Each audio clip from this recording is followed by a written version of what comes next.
pagi anak-anak, bagaimana kabar kalian hari ini? Baik, Bu. Sebelum kita mulai pelajaran pada pagi hari ini, kita awali dulu dengan berdoa. Mohon ketua kelas dipimpin untuk berdoa. Siap, gerak. Berdoa mulai. Berdoa selesai. Oke, selanjutnya Ibu absen dulu ya. Erin, Hadir. Sinta, Hadir. Yeni, Hadir. Oke, berarti yang tidak hadir adalah Yaya dan Zen ya. Alhamdulillah kita semua masih diberikan kesehatan sehingga kita dapat belajar di sini. Jangan lupa tetap semangat dan jaga kesehatan kalian. Apakah kalian sudah mempelajari materi yang akan kita pelajari hari ini? Sedikit, Bu. Oke, baik. Materi yang akan kita pelajari hari ini adalah masih tentang interaksi sosial ya. Sebelum Ibu mulai, pertama-tama Ibu akan menjelaskan tujuan pembelajaran pada hari ini. Antara lain, kalian mampu mengidentifikasi, menganalisis bentuk-bentuk interaksi sosial budaya dalam kehidupan bermasyarakat yang bersifat asosiatif dan disosiatif. Selain itu, juga mampu menyajikan hasil analisis bagaimana pengaruh interaksi sosial dan budaya terhadap kehidupan bermasyarakat. Oke, kita mulai. Di minggu kemarin, Ibu sudah menjelaskan tentang interaksi sosial. Ada yang masih ingat? Saya, Bu. Interaksi sosial adalah hubungan yang terjadi antara satu orang dengan orang lain. Ya. Di slide ini dijelaskan definisi interaksi sosial adalah hubungan timbal balik berupa aksi saling mempengaruhi antara individu dan individu, antara individu dan kelompok atau antara kelompok dan kelompok.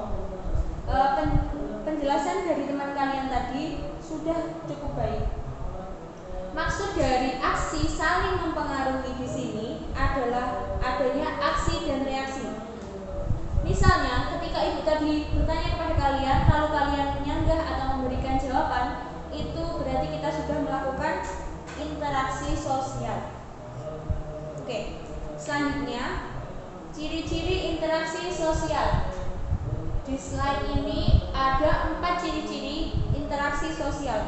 Yang pertama, jumlah pelaku 2 orang atau lebih.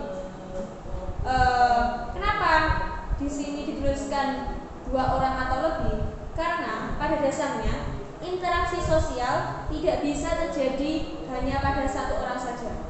Oke. Selanjutnya, adanya komunikasi dengan simbol. Tidak hanya dengan lisan saja, namun juga menggunakan simbol melalui gestur dan isyarat tertentu. Oke, yang ketiga adalah adanya dimensi waktu. Dimensi waktu ini menjelaskan tentang waktu berlangsungnya kegiatan interaksi. Yang keempat adalah adanya tujuan yang hendak dicapai. Misalnya, di sebuah pasar terjadi interaksi antara penjual dan pembeli, di mana penjual memperdagangkan dagangannya, sedangkan pembeli membeli kebutuhan yang diinginkan. Oke. Slide selanjutnya adalah syarat terjadinya interaksi sosial. Ada 2. Yang pertama adalah komunikasi, yang kedua adalah kontak sosial. Syarat interaksi sosial sendiri adanya komunikasi antara pihak-pihak yang sedang berinteraksi. Biasanya berisi tentang penyampaian informasi untuk tujuan tertentu. Selain itu, yang kedua tadi adalah adanya kontak sosial. Ada yang tahu apa yang dimaksud dengan kontak sosial? Saya, Bu. Kontak sosial adalah cara yang dilakukan saat seseorang berinteraksi, Bu. Iya, benar sekali. Kontak sosial sendiri dibedakan menjadi 2, primer dan sekunder. Untuk primer sendiri, contohnya saat kita bertatap muka atau melakukan jabat tangan seperti itu.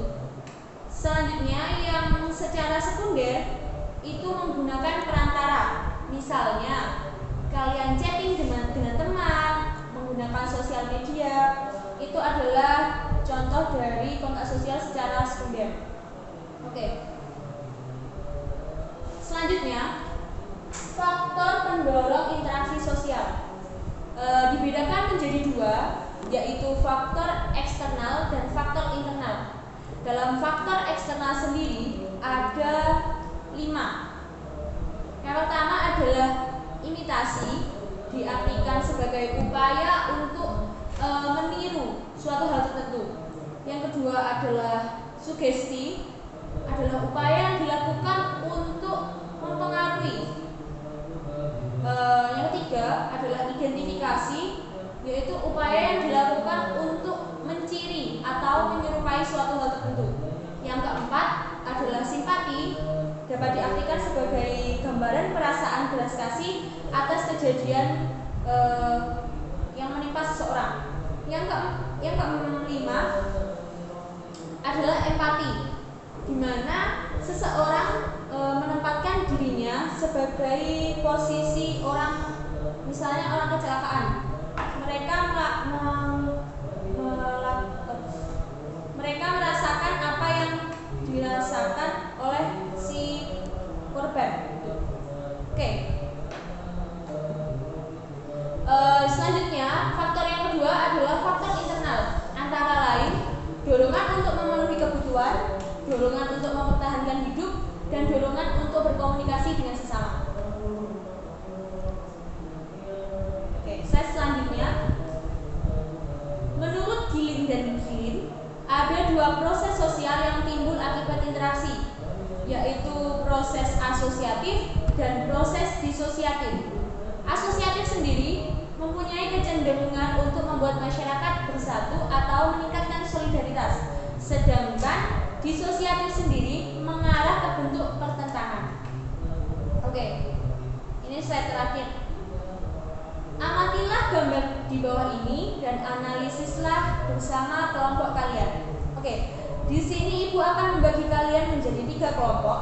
Nantinya setiap kelompok hanya memilih 1 gambar untuk dianalisis dan sisanya akan dianalisis oleh kelompok lain. Kalian harus menganalisis kegiatan apa yang terjadi, apakah termasuk asosiatif atau disosiatif. Selain itu juga bentuk apa yang ada di gambar tersebut. Oke. Baik, karena kelompok sudah terbentuk, untuk kelompok 1 kalian memilih gambar nomor berapa untuk dianalisis? Gambar nomor 3. Oke, kelompok 1 gambar nomor 3. Baik, untuk kelompok 2 Gambar nomor 1. Oke. Berarti kelompok 3 menganalisis gambar nomor 2 ya. Baik, Bu. Oke. Jika ada pertanyaan atau kesulitan bisa ditanyakan atau didiskusikan bersama. Untuk referensinya, untuk referensi sumber belajar dapat digunakan untuk menganalisis, membantu kalian untuk analisis, bisa menggunakan handout yang sudah ibu berikan, atau bisa juga buku siswa dan browsing di internet. Ibu beri waktu kalian 20 menit untuk berdiskusi, nanti hasilnya ditulis dan dipresentasikan di depan teman-teman kalian. Oke, silakan.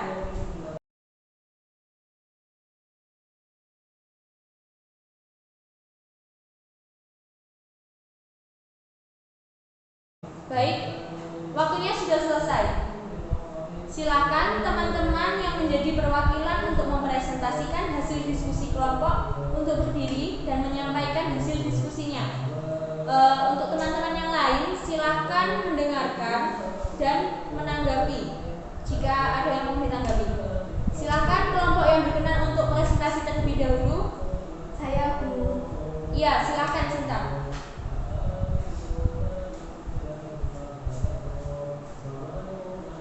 Assalamualaikum warahmatullahi wabarakatuh. Waalaikumsalam.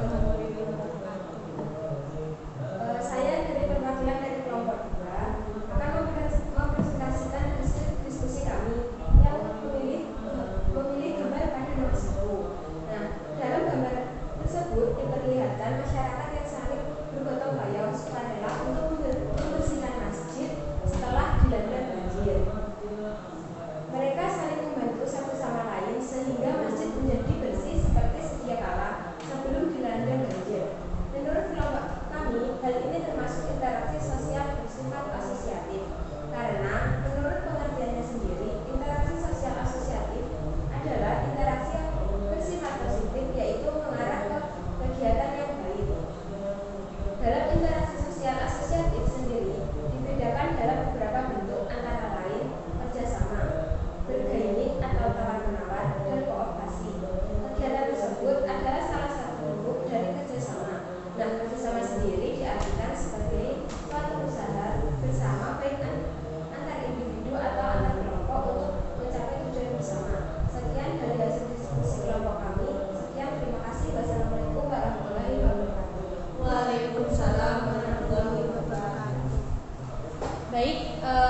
tanggapan?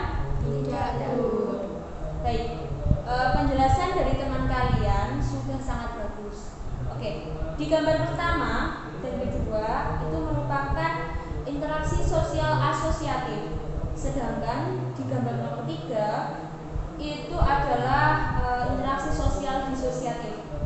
Di gambar pertama merupakan bentuk kerjasama, sedangkan di gambar kedua adalah di situ kegiatan musyawarah adalah bentuk akomodasi di mana merupakan usaha untuk meredakan pertentangan sehingga mencapai kestabilan dalam kehidupan masyarakat. Kedua jenis ini mengarahkan pada tujuan yang positif, sedangkan pada gambar ketiga merupakan interaksi sosial disosiatif karena terlihat terjadi pertentangan antara anggota masyarakat dan lembaga tertentu yang mengakibatkan terjadinya disharmonis. Bentuk-bentuknya antara lain selain gambar tersebut adalah persaingan, kontroversi, pertikaian, dan konflik. Oke. Mungkin cukup untuk kegiatan belajar kita hari ini sebagai pengayaan dan nilai tugas kalian.